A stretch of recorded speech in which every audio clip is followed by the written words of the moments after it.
Tol, may crush ba siya sa'yo o friendly lang? Comment mo muna ako to bago tayo magsimula. Kasi baka mawala na naman ako sa newsfeed mo. Ang totoo, hindi naman talaga mahirap malaman kung crush ka ng babae. Ang mahirap, yung pag-distinguish kung genuine ba yung actions niya o mabait lang talaga siya. Kasi minsan, may babae na sweet sa lahat. May babae naman na tahimik pero halata sa kilos. Meron ding babae na kunwari walang pake, pero ikaw pala laman ng isip. Psychology says, kapag may gusto ang isang tao, hindi man niya sabihin agad. Lumalabas at lumalabas yan sa body language, sa effort, at sa paraan ng pakikitungo niya sa'yo. Minsan, kahit anong tago niya, yung mata niya na mismo ang nagsasabi. Pero warning lang, wag mong i-assume agad lahat. Hindi porket nag-reply agad, crush ka na. Hindi porket nag-heart react, in love na. Kasi maraming lalaki ang nasasaktan dahil sa maling akala. Kaya sa video na to, pag-uusapan natin ang mga totoong senyales na madalas ginagawa ng babae kapag may gusto siya sa'yo. At habang nanonood ka, isipin mo agad kung sino yung babaeng ganito umasta sa'yo. Ready? Sign 1, palagi kanyang pinapansin kahit maliit na bagay. Kapag crush ka ng babae, kahit simpleng bagay napapansin niya. Halimbawa, nagpagupit ka. Lahat ng tao walang pake pero siya, bagay sa'yo buhok mo ngayon ha? O kaya simpleng, parang pagod ka today. Psychology says, kapag interested ang tao sa'yo, mas nagiging observant sila. Kasi automatic ka ng importante sa attention niya. Hindi lang yan simpleng pagiging observant, emotional attention yan. At tandaan mo, ang babae hindi nagbibigay ng focus sa lalaking wala siyang pake. Sign 2, naalala niya mga maliliit mong kwento. Ito isa sa pinakamalaking sign. Kapag naalala niya kahit maliit mong sinabi noon, malaking chance na may feelings yan. Example, ikaw, favorite ko talaga spaghetti. Tapos after ilang weeks, uy di ba favorite mo spaghetti? Bro, hindi yan normal na memory lang. Kapag gusto ka ng babae, ini-store niya mga details tungkol sa'yo kasi emotionally invested siya. Kahit yung favorite color mo, birthday mo, or simpleng hobby mo, natatandaan niya. Kasi interesado siya sa buhay mo. Sign 3, naghahanap siya ng dahilan para makipag-usap. Ito pinaka-obvious minsan. Kapag crush ka ng babae, kahit walang sense, gagawa yan ng dahilan para makausap ka. Examples, uy ano assignment? Kahit alam naman niya. Oy gising ka pa. Kahit madaling araw na. Oy nakita kita kanina. Minsan obvious na, pero kunwari casual lang.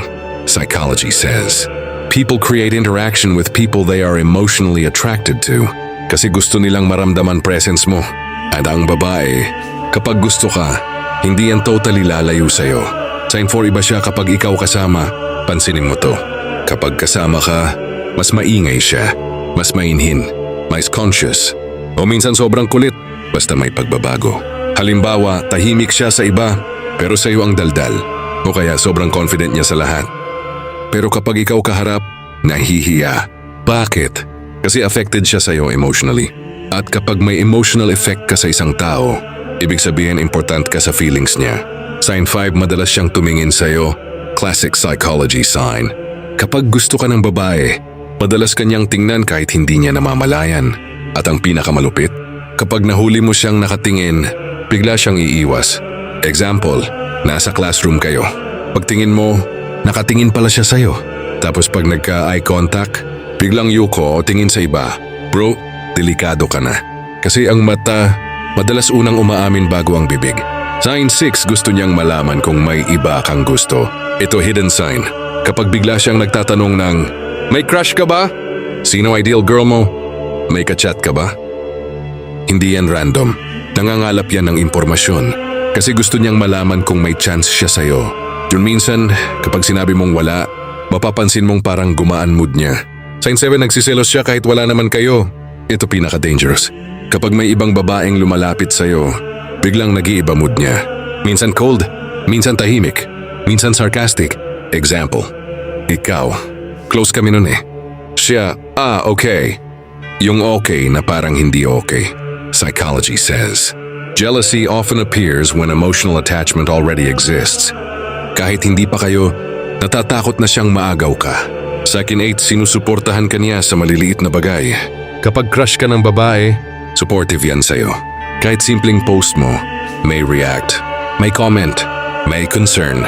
Kapag down ka, papansinin ka niya. Kapag masaya ka, parang masaya rin siya. At minsan, siya pa unang naniniwala sa'yo kahit wala ka pang napapatunayan. Kasi kapag may gusto ang babae, hindi lang attraction binibigay niya, pati emotional support.